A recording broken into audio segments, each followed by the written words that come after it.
এই যে peak hour, এখন এই ডিসেম্বর, জানুয়ারি, ফেব্রুয়ারি এই সময়টা আপনাদের পিক আওয়ার, তো এই যে ভিড়টা, এত মানুষের আনাগোনা, আপনারা এত ভালোভাবে কিভাবে ম্যানেজ করেন এটা যদি একটুখানি বলেন। আমি রসিকিং এর তরফ থেকে পল্লবী বিশ্বাস বলছি, অ্যাজ এ সিনিয়র ক্যাপ্টেন। তো জেনারেলি আমাদের রাশ আওয়ারে আমরা প্রচণ্ড মানে এফেক্টিভলি আমরা গেস্টকে হ্যান্ডেল করি।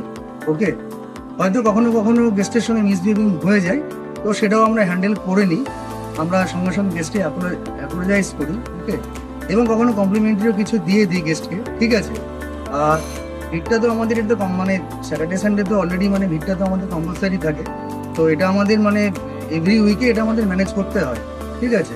এবং সেটা আমরা ধরুন ব্যাকআপে আমরা দুজনকে রেখে দিই স্টাফ, আর বাকি আমরা যারা আছি তারা বাকি স্টাফ যারা থাকছে তারা বাকি আপনার বাইরে cabana as well as bamboo garden এগুলো আমরা মানে দেখে নিই আর কি, ঠিক আছে।